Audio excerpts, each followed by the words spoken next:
Hey y'all, in this video I'm going to go over two stoichiometry problems using the reaction shown at the top of the page. Number 1 says how many moles of CO2 are produced from 23.0 grams of C8H14. The first thing that I'm going to do is go ahead and start with my given.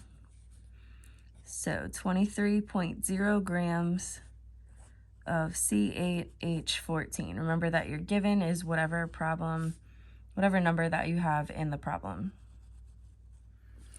Once you have your given written, you know that the bottom of the next fraction is going to be the same unit and chemical that you started with. So now I know that grams of C8H14 goes here. Keeping in mind that we can go from grams to moles to either atoms or molecules, the only place that I can go from grams is to moles. So I'm going to put moles of that same chemical here. Now, once you are in moles of your given, you can go to moles of your unknown. For this one, our unknown is CO2 because we're trying to figure out how many moles of CO2. So this is the unknown quantity that we're trying to find. So now I can put moles of CO2 here. Once you have your given, you can go to moles of your given if it's not already in moles, and then you can go to moles of your unknown. If you need to convert further than that, you would have a fourth fraction, but this one says how many moles of CO2, so I know I can stop here. And then just like we did for the first bottom of the fraction, I know that what goes here was what was at the top of the previous one because I need to cancel those units out. So this is going to be moles of C8H14. Okay, every time it should be whatever unit and chemical you have at the top of a fraction, that automatically goes at the bottom of the next one. That's always going to be the case. Now we can go through and figure out all of the numbers that we have here. If you want to do that as you go, that's fine as well. When you have grams and moles, moles will always get a 1. If it's over grams, or if it's over atoms, or if it's on the bottom of grams or atoms, because you are going to write the amount of grams or atoms or molecules that are in 1 mole. When you're over here and you're doing moles, if it is a mole to mole ratio, a mole to mole fraction, you have moles on the top and the bottom, then the numbers here come from your coefficients in the chemical reaction. So for this one, I have moles of CO2. You can see the coefficient in the reaction for CO2 is 16. So I would put 16 here. And then I would need to find the coefficient for C8H14. It's here, and that's going to be a 2. Now, the only information that I'm missing here is the number of grams for C8H14, and that is how many grams are in 1 mole of C8H14.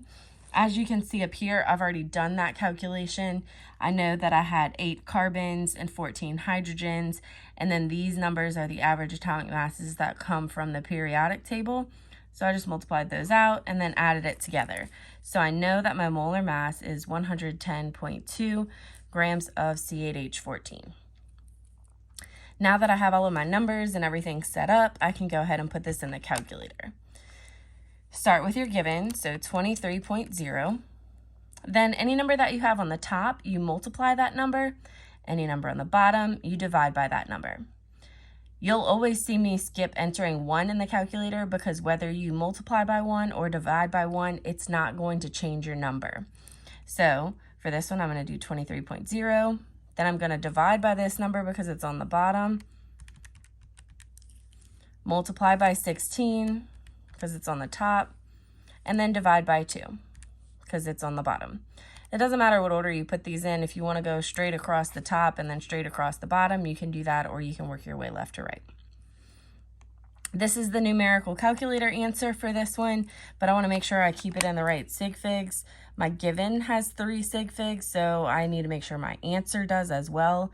So I would keep 1, 2, 3 of these numbers, but that 9 is telling me to round the 6 up, so this would be 1.67. If you're ever confused what unit and chemical go after your answer, just look at the top of the last fraction. So moles of CO2 is the only thing that didn't cancel out. So that would be my unit and chemical for the answer. Also, it should be whatever you were trying to find. Moving on to number 2, what mass of H2O is produced from 43.15 liters of O2? So as we did with the first one, I'm going to start with my given, 43.15 liters of O2. And for this one, I am also going to go all the way through doing all of the units, and then I'll come back and fill in the numbers. If I started with liters of O2, I know that goes on the bottom of the next one because I need to cancel that out. And if you look back at your chart in the workbook, you know that if you start with liters of your given, you can go to moles of your given. So moles of O2. And once you're in moles of your given, we're going to cancel that out. Remember, whatever is at the top of your fraction goes on the bottom of the next one to cancel. And then we're going from moles of given to moles of unknown. So let's see, what is our unknown? It says what mass of H2O. So H2O is our unknown chemical. And it's asking what mass, not how many moles. So I know I need another fraction here. And I'm going to put moles of H2O at the bottom so that that cancels. And when it's asking what mass, remember that means how many grams. Mass is measured in grams. And then we'll be done. So let's go back and fill in the numbers. Remember, if you have a mole-to-mole ratio, which you will, your mole-to-mole ratio, the numbers for that are determined by your coefficients. So go ahead and fill those out first. So moles of H2O, that would be, my coefficient is 14. And then moles of O2, it would be 23. Okay, now the other moles that I have here and here, okay, those get ones because now I'm going to tell you how many liters are in 1 mole of O2 and how many grams are in 1 mole of H2O. Your number for liters is going to be the same for any chemical that you have, and it's going to be 22.4.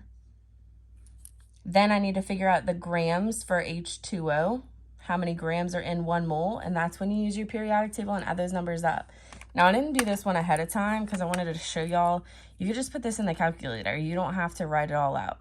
So I know that I have 2 H's, so I would do 2 times that number from the periodic table, 1.0084, plus I have 1 oxygen, which is 15.999. Okay, so you can just put the whole thing in the calculator and then write your answer without having to take time to write it all down. Okay, now I'm going to go ahead and put this in the calculator. Start with your given, 43.15. Divide by 22.4 because that's on the bottom. Times 14 because that's on the top, divided by 23 because that number is on the bottom, and then multiply by this last number, 18.015.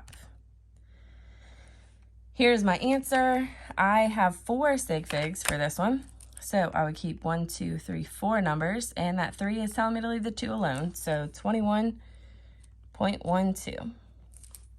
Unit and chemical are the last top of the fraction. And there we have it, 21.12 grams of H2O. That's the mass that's produced from this many liters of O2.